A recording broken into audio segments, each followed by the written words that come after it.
Hello, St. John's family. I keep thinking back to the words of the Apostle Paul from that prison cell.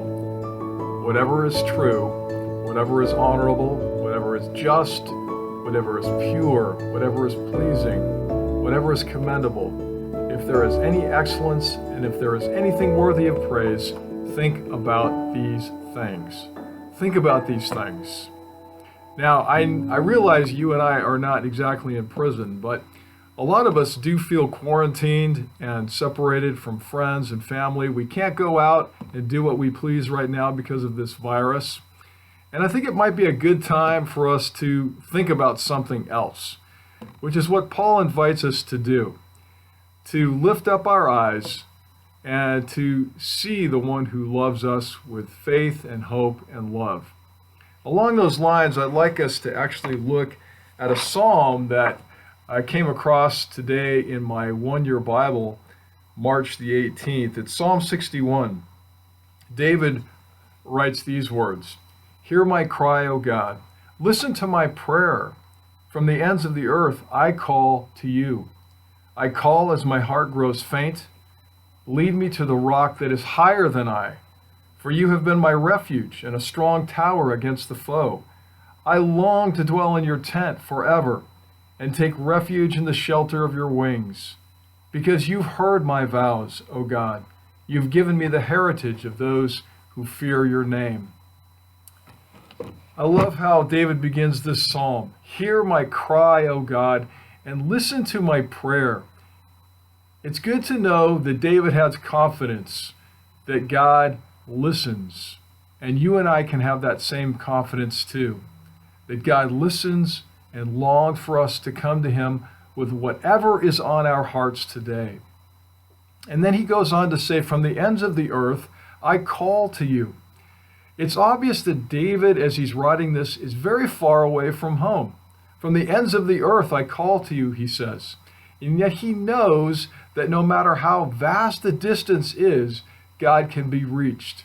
No matter how big this world is, how big this universe is, God is as close as a whisper. We can reach God. God hears us and cares for us. And I love the honesty with which David speaks about his situation. He says, I call as my heart grows faint. Lead me to the rock that is higher than I, for you have been my refuge and a strong tower against the foe. When we feel cut off from each other, when we're barraged with bad news stories, we can feel faint, or we can feel like fainting. We can feel overwhelmed. It's a very human emotion, and I'm so glad that the Bible identifies these kinds of feelings because they're common to all of us, and you're not alone if you feel these ways from time to time. That's when the Bible invites us to look up to something higher, to focus our attention on something other than that which is making us faint or stir crazy. So look up, says the psalmist. Look up to the rock that is higher than you and higher than me. Lift up your eyes and see the good and gracious God who's right there in front of you. In Deuteronomy 32:4, Moses sings this beautiful song to the rock. Your work is perfect. Your ways are just. You're a faithful God without deceit. Just and upright are you. And then again in the Psalms, we read this, Psalm 18, the Lord lives. Blessed be my rock, and exalted be the God of my salvation.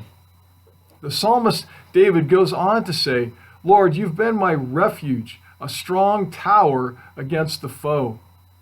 And what is our foe anyway? Is it that crazy virus out there?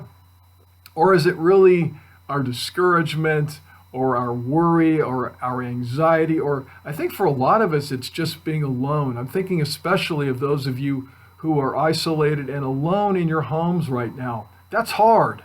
And that's one of the reasons why I wanted to come to you today. You know, I remember traveling in Egypt years ago. I was a seminary student with some friends. I had been in Israel for about a month, and now I was moving into Egypt. And I had been newly diagnosed as a diabetic. As many of you know, I was at the age of 24.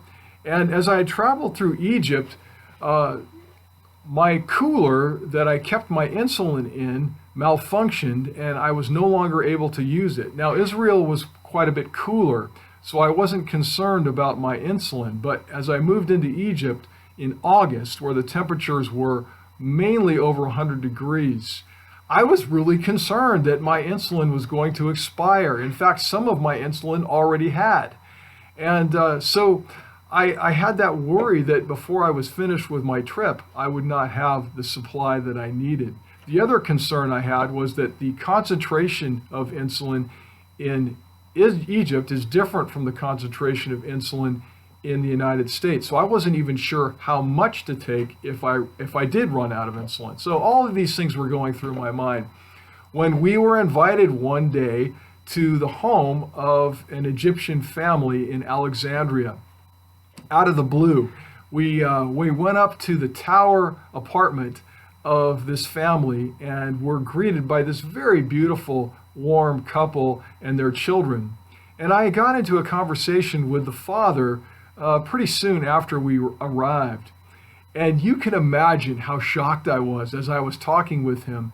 This father shared two things with me. First, he said he was a pharmacist. And secondly, he told me he was a diabetic. And I even remember him serving me some coffee with a sugar-free sweetener. And I felt so welcomed. And within minutes, he solved all my problems.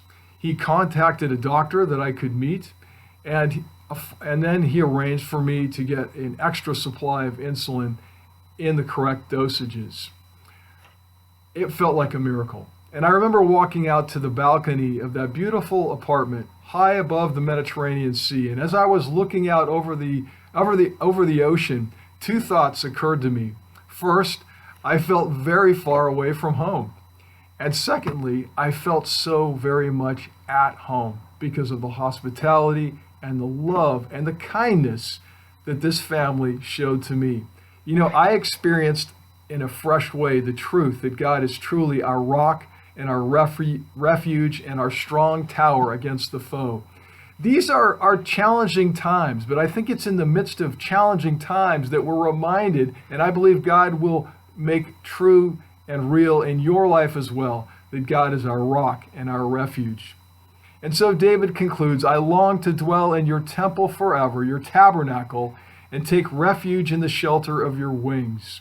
David actually uses the word tabernacle. I just said temple, but he uses the word tabernacle, which is important because the tabernacle, you'll remember, was that mobile sanctuary, that tent that traveled along with the people of God as they fled from Egypt with Moses. It was the place where they met God. It was that mobile tent, that mobile sanctuary where they went to worship and to sing and to praise and to seek the living God. It was meant to be a reminder to them that God is always nearby. God is always there, even when they're far, far, far away from home. And it's good for us to remember as well this week, because we're far away from the normal places where we would meet and worship. And yet, we are able to come together, even through friendship, over phone calls, over technology like this. We are actually able to become a mobile sanctuary, just like the one that Moses experienced with the people of God in Egypt. I think that's amazing. And to remember that regardless of where we are, God dwells there with us. So friends, let's live today with this truth in our hearts. Let's remember that no matter how distant or disconnected we may feel from God or from other people, the Lord is near. And that no matter how big the challenge we may be facing right now, God is the rock that is so much bigger.